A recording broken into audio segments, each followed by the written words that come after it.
Good evening, everyone, and welcome to the One Maryland Address. My name is Brian Ullman, the Executive Associate Athletic Director here at the University of Maryland. In just a moment, I will turn things over to our Director of Athletics, the best Director of Athletics in the country, who will give you a State of the Department address. We're going to cover a lot of ground today, but we will move through it quickly because we want to open it up to your questions.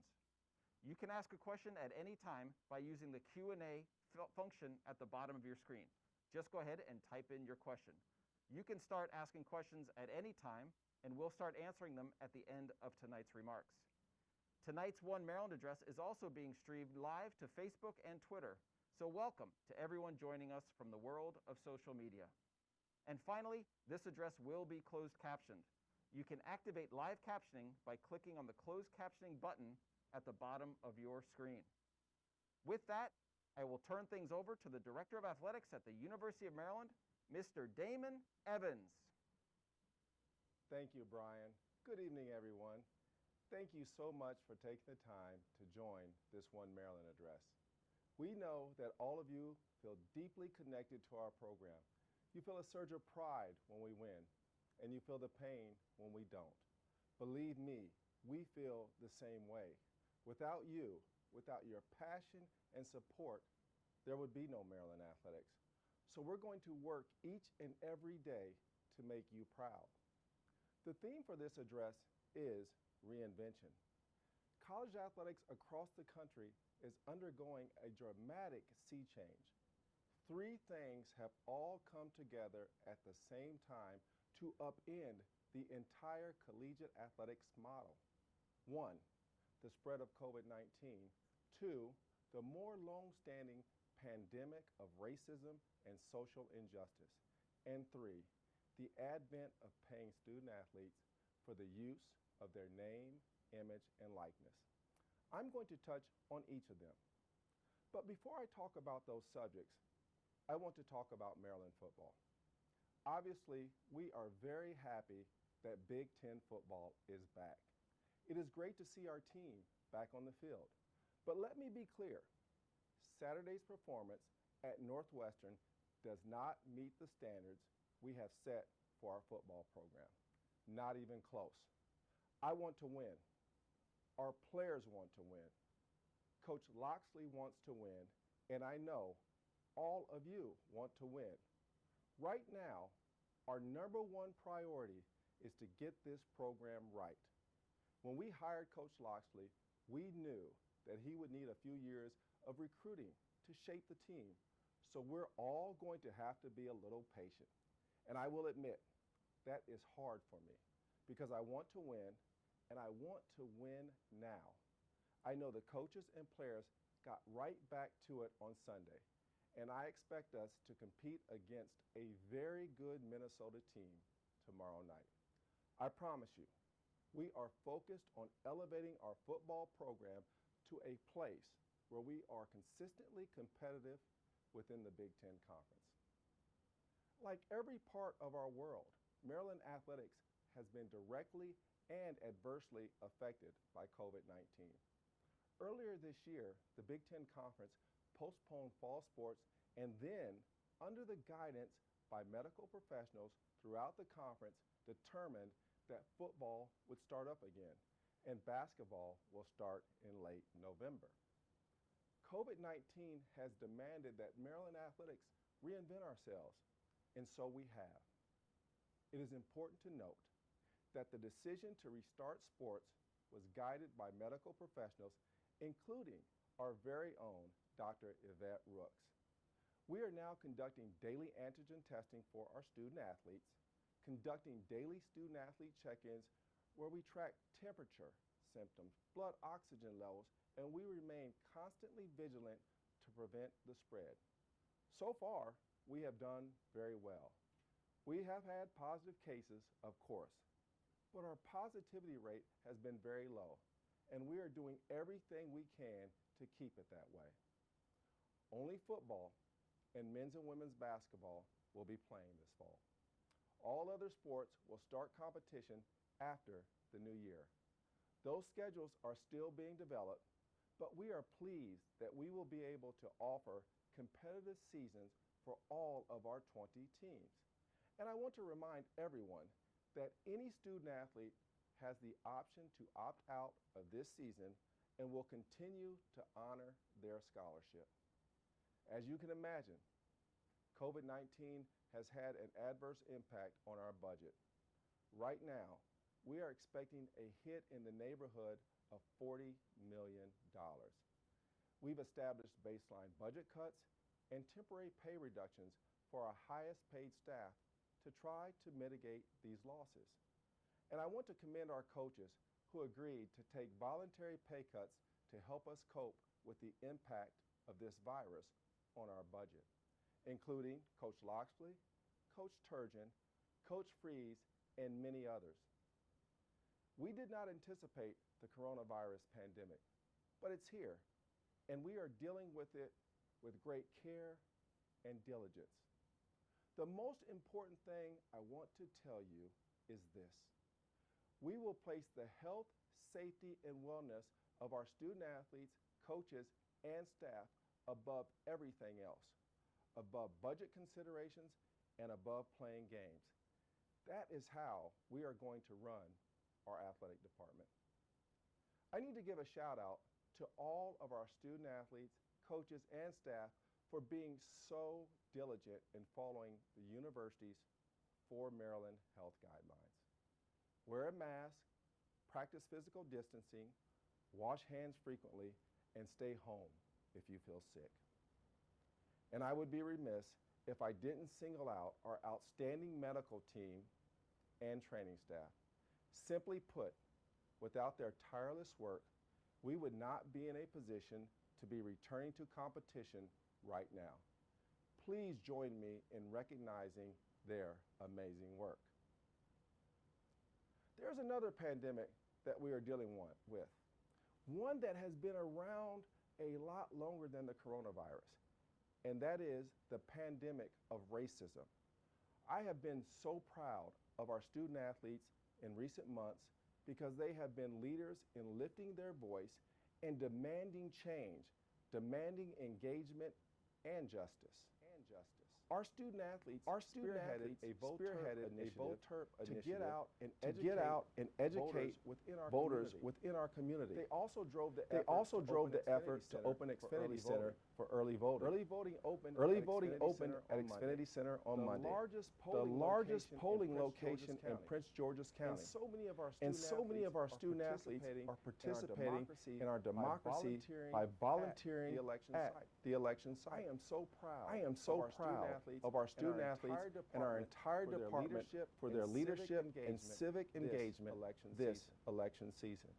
We recently engaged coaches and student athletes in a process to discover what athletes are talking about related to social justice and to identify expressions of solidarity. As a result, I want to recognize our football team. They felt so strongly about the cause of social justice that they made the decision to replace their names on their jerseys with personal declarations. This was not a mandate, but a personal choice made by each individual student athlete.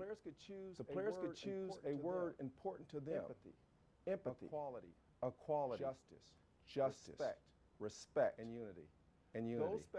Those special uniforms debuted this past Saturday night in our game against Northwestern. They also wore warm-up t-shirts with the same words. Our other teams will do the same when they begin their own seasons. Tomorrow night we will do more to amplify those voices. First, we have added stencils directly onto our football field that read, End Racism, and Solidarity, visible to live television audiences worldwide. The university is supporting our student athletes too. Tomorrow night, live in the game broadcast on ESPN, they will debut a special PSA that makes a powerful statement. The University of Maryland is a community of researchers, scholars, and students committed to addressing the most urgent issues of our time. Our commitment takes boldness and the conviction to lift up our collective voices to chart a better path forward. We will stand for what we believe in. Together, we can do this. Because grand challenges demand fearless ideas. Learn more at umd.edu. Inclusivity is one of our core values, and our commitment to diversity and inclusion is unwavering. Part of that commitment was our recent hire of Senior Associate Athletic Director for Diversity, Equity, and Inclusion, Cynthia Edmonds. Cynthia has been tasked with building a foundation for diversity, equity, and inclusion to enhance and better align our culture, climate, and community. This is yet another reflection of One Maryland. A third issue that will forever change collegiate athletics is this. Should we be paying our student athletes for the use of their name, image, and likeness? We expect the NCAA to pass legislation this year to permit student athletes to be fairly compensated for the use of their name, image, and likeness. We are not waiting for that legislation to pass before we start acting. We have developed a five-part strategy that we believe will establish our program as a national leader in this space. Advocate.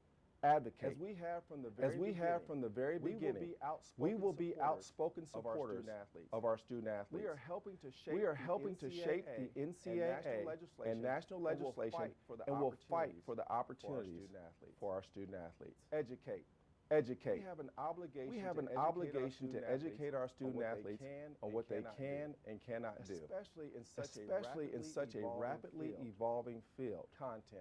Content. Opportunities for many of our student athletes rest on growing their social media presence. Central to expanding their own brand is content. Within the next few weeks, we will announce a major content partnership that will allow us to provide personalized video and pictures directly to our student athletes so they can grow their followings and increase their own opportunities. Showcase. We have a competitive advantage being here in one of the most important media markets in the world. A little bit later on, I'm going to talk about how we are planning to showcase our student athletes in a way that will be unmatched in collegiate athletics. And finally, advise.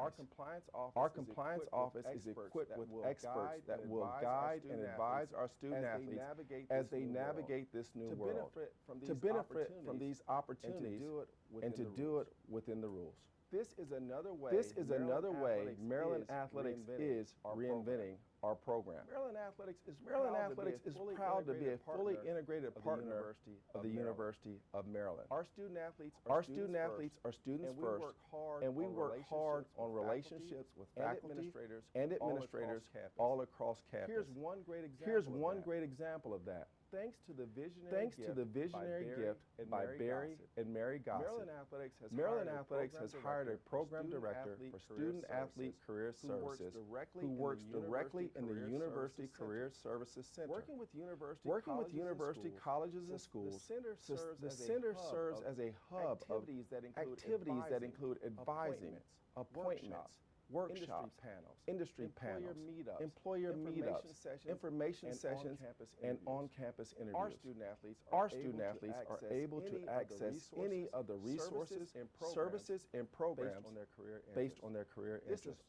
This is all part of our commitment to produce graduates who are prepared to serve as leaders in the local, state, and global communities. Another part of the student athlete experience is providing first-class facilities to train and compete. I am pleased to report that Cole Fieldhouse is nearly complete. Early next year, our football program will move permanently to this fantastic new facility. We believe it will be transformative for our program in areas from recruiting to training to game preparation. We are still moving forward with plans for the Maryland Basketball Performance Center. Design work is ongoing, and we are actively fundraising for this facility. We are committed to giving our men's and women's basketball programs a state-of-the-art training facility. We are also continuing to move forward with venues for some of our Olympic teams.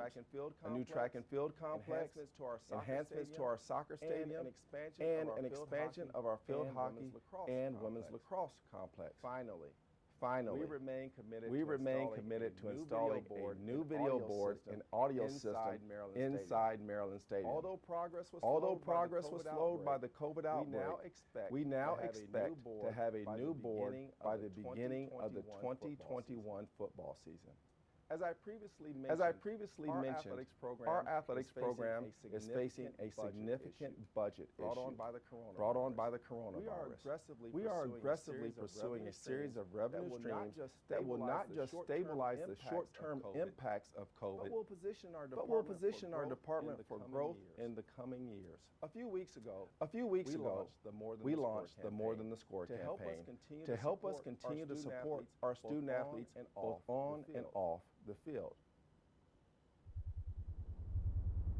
Maryland Athletics is built for electrifying moments. History is made today for Maryland. Can the celebration begin?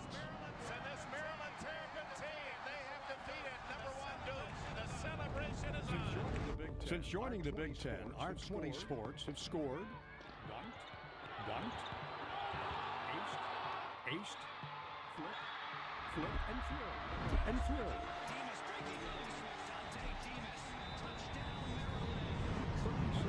36 Big Ten championships.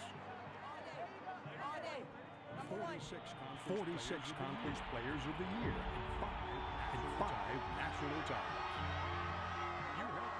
You helped make it all happen. Every moment and every championship is made possible by your generous support. You helped us change the game to transform Maryland athletics into one of the premier athletic programs in the nation. Then the game stopped. We need your support now more than ever. Because this is about more than the score. Our student athletes continue to grow. They're dedicating time in the classroom and in our community. They are taking the fight and resolve that we love to see in competition and bringing it home to their neighborhoods, to their families, to their teams. Maryland Athletics is supporting our student athletes more than ever. We've enhanced our virtual academic support efforts, increased mental health services, and emerged as a leader for new athletic training protocols. And we are honoring every single scholarship, regardless if the student athletes are able to compete. I was going to tell you that concern just put me on scholarship. Even as we support our student athletes in new and innovative ways, Maryland Athletics now faces the most significant budget challenges in our history. Our ability to continue to support our student athletes on and off the field is at risk. We are steadfast in our commitment to educating more than 500 student athletes, developing future leaders, giving them the chance to change the world. Because this is about more than the score. Soon we will gather together again to cheer on the red, white, black, and gold to create new electrifying moments.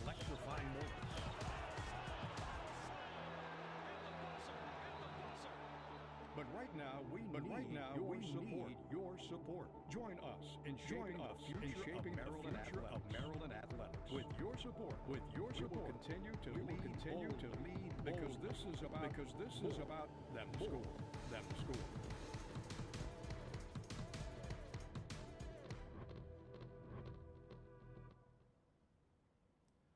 I am pleased to report that we have raised over $300,000 from almost 700 donors. For that outpouring of support, I humbly thank you. For decades, the Terrapin Club has been the fundraising heart of Maryland athletics. At one point, we had almost 10,000 members. We need to get back to that level. That is why we are reinventing the Terrapin Club with three amazing new programs and benefits.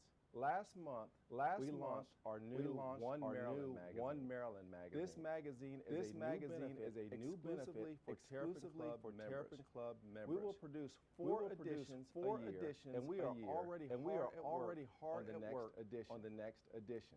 In January, we will be launching two new programs that we think will change the game for the Terrapin Club. First, the Maryland Backstage Pass program. This program will offer members exclusive experiences such as golf with our head coaches, seat upgrades, and even the opportunity to attend post-game press conferences. Every Terrapin Club member will get to choose one or more of these experiences, depending on your membership level. And also, in January, we will be launching something entirely new to collegiate athletics. A streaming service we are calling Terrapin Club Plus. This new service will feature five new shows that showcase our student athletes, our coaches, and our program. Shows like the Johnny Holiday Show, where the longtime voice of the Terrapins notable figures from our history. Anyone can. Is a fun show that features our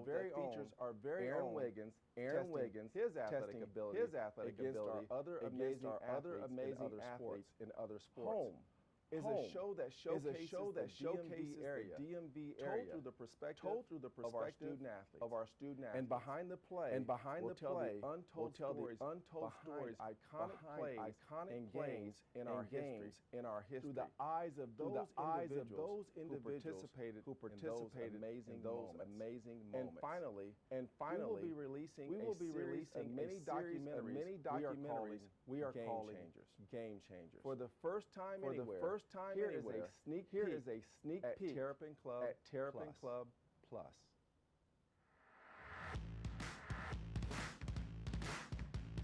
I'm Christy Tolliver. I'm here to talk about the shot. I'm here to talk about the shot.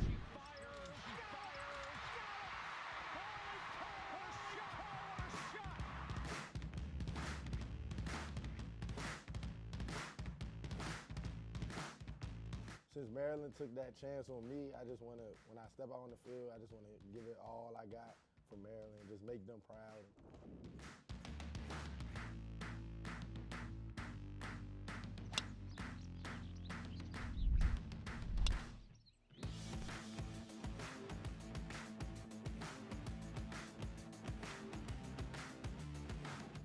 Hi, everybody. I'm Johnny Holiday. Welcome to our first edition of the Johnny Holiday Show. I think Maryland needs to be recognized as a groundbreaker. So you want me to watch the play? You want me to talk about the play?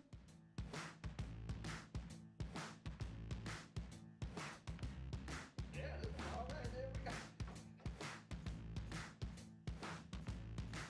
I had 2 seizures within 3-4 days.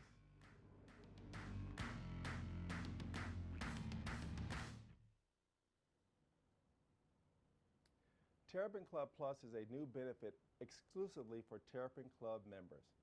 Over the next 2 months, we will be debuting these new shows as a free preview, so please tune in.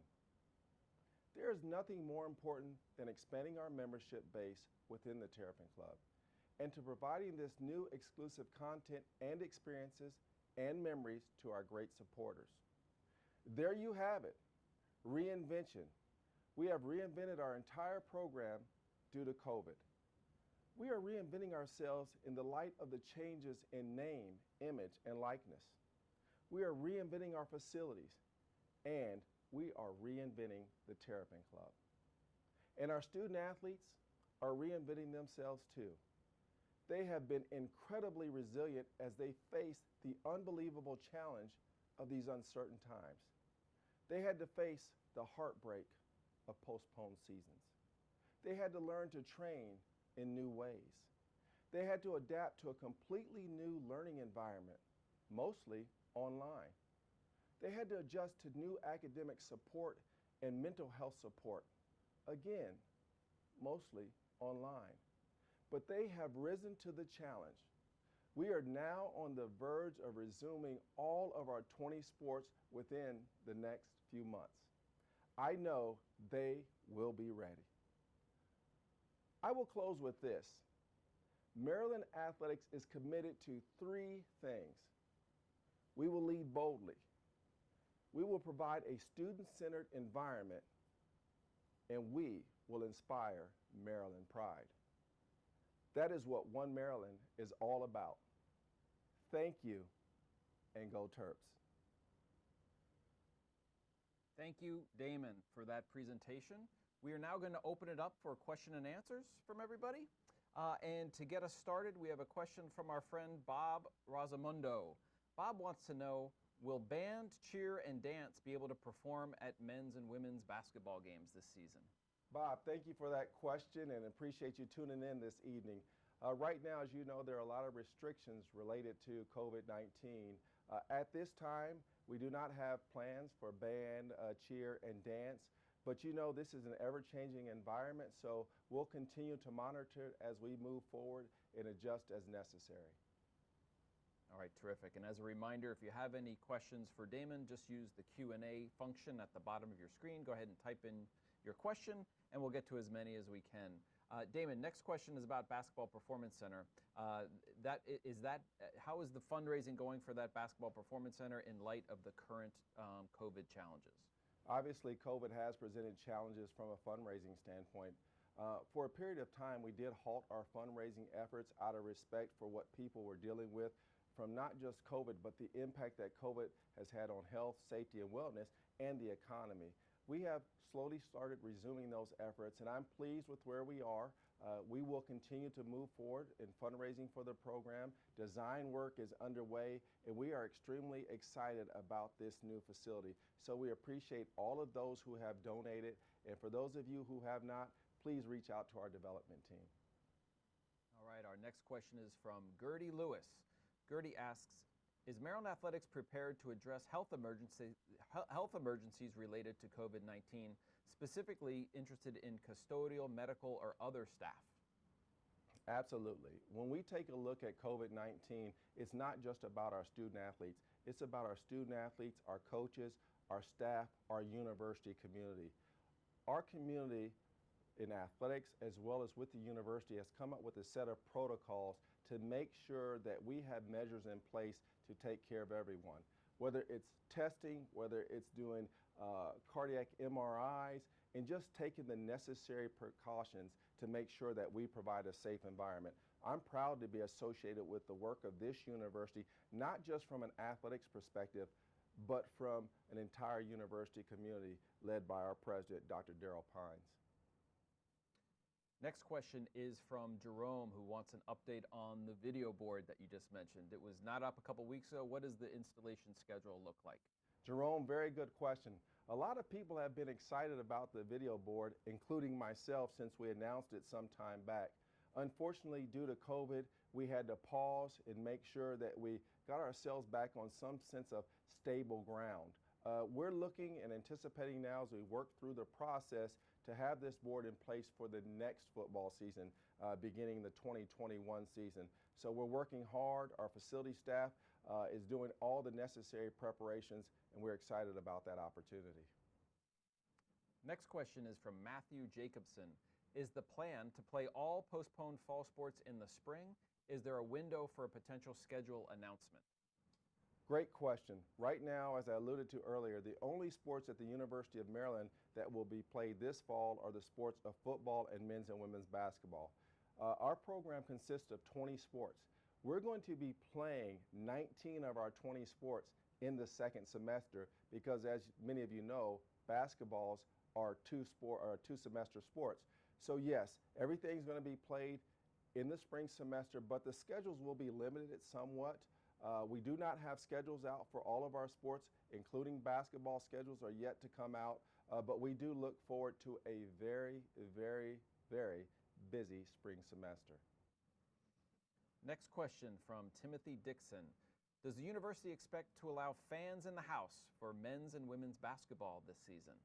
Great question. That's a question that a lot of people have. Obviously, if I tell you where we are with football, I think many know that right now in the sport of football, we are not allowing fans in our stadium. That was a vote by the Big Ten. We are allowing the parents and close family members of student athletes. Once the Big Ten lessens those restrictions, then we have to fall back on our local, county, and state government. So as we continue to move through football and get into basketball, we'll see. There's no definitive answer as far as fans being able to come. But as of now, no fans are permitted at any games, but we do hope that changes in the future.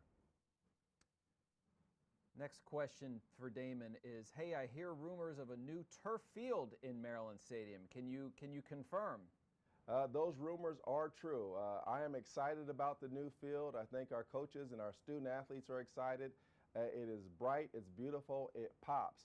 But the thing that's most important is that we go out there and we perform and we improve and take care of Minnesota on tomorrow night. But yes, when you tune into the game on ESPN on tomorrow night, you will see a new field in Maryland Stadium. Great. We have a question related to some medical protocols from Jerome. Why do we not do the 3 negative tests before you can return, like, for instance, the rules in the SEC, but our players and coaches have to sit out 21 days? Can you explain the discrepancy and the thinking behind that from the conference perspective? Well, I think each conference has a set of medical advisors. We have a Big Ten medical subcommittee that has set the medical protocols for us. I know that our conference, our doctors, our medical professionals wanted to err on the side of caution. Looking at it, we wanted to make sure that the 10-day isolation period from when you get COVID, if you're asymptomatic, and then there's a period of time we felt that you needed to do cardiac workup, such as a cardiac MRI, and then subsequent to that to have an acclimation period to return. So while they can't come back for 21 days to competition, they will be back in practice. If their cardiac MRI is negative, they should get back sooner and start ramping up to play. Next question is about basketball. Basketball season, when does it start and how do the teams look? Basketball season, I'm excited for both our men's and women's basketball programs. We're going to be starting up November 25th with seasons that consist of 25 games. If you play at an MTE, a multi-team event, that means you could play in 27. Our men typically play 20 conference games. This year, our women will play 20 conference games as well. We're still waiting on the conference schedule to come out, but we are excited about both programs. They're both coming off of Big Ten championships. What a way to end last season. So the prospects of this year look really, really good. Back to football for this next question. Damon, you are a football player. What do you think Maryland football needs to turn this program around? One of the things that I always believe in is that football is the true team sport. It takes a lot of people. So first and foremost, you got to build your team. You have to recruit well, and Mike Loxley is doing that. This is his second year. He recruited well last year. This year's class looks really good. It's ranked in the top 20. So we got to build the team by recruiting. But then you've got to make sure that you play disciplined football, understand your assignments and what you're supposed to do. I believe we will do that here. So you build slowly, you build it based upon the needs that you have, and then you start chipping away at this tough Big Ten East, and then hopefully the Big Ten Conference as a whole. Make no mistake about it, I will do everything in my power to help Mike Loxley and the young men that represent us at Maryland Stadium on the football field to winning in a way that will make all of you proud. Great. Damon, turning to social justice, would you talk more about how the university and the athletic department is supporting the student athletes who want to use their platforms to talk about social injustices? This university has been remarkable across the board. The collaboration with our colleagues across campus, sitting in cabinet meetings and talking about these issues that are so central not only to our community, but to our country as a whole. We wanted to make sure that we listen to our student athletes and our students and our staff. It's important that they are heard. And when we listen to them and we understand the differences and embrace those differences, it really defines who we are.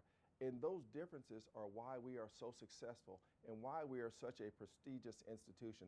So our department, our university work together to simply listen.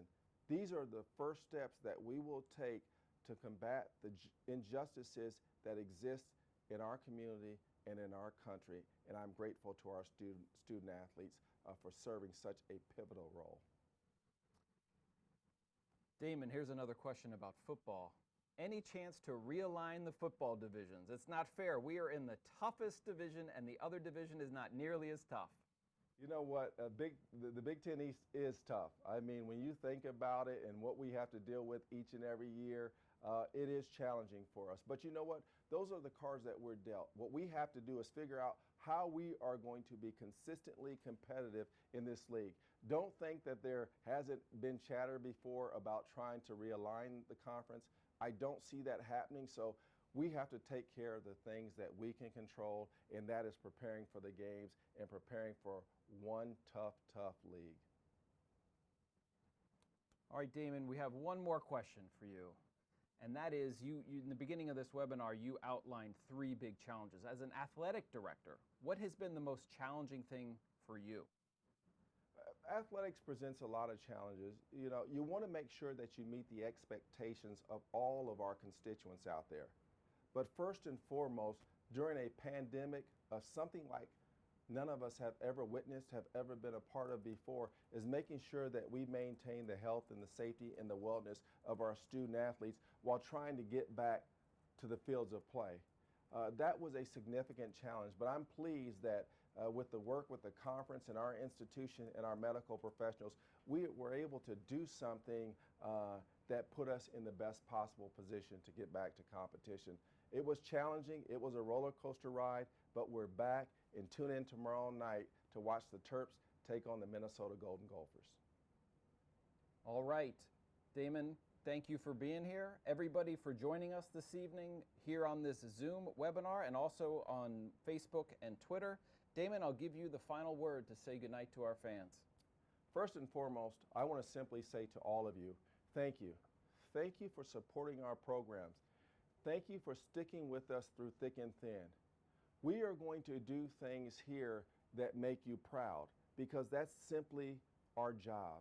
I'm excited and humbled to be the athletic director at the University of Maryland. There is not a day I walk into this place, onto this great campus, without thinking about all the great opportunities that we have before us. But this is what I do know. Those opportunities and those challenges, they will all only be met if we come together and do it as a united front. It will take all of us to get to where we want to be. And that is what One Maryland is all about. Thank you so much for joining this evening, and go Terps.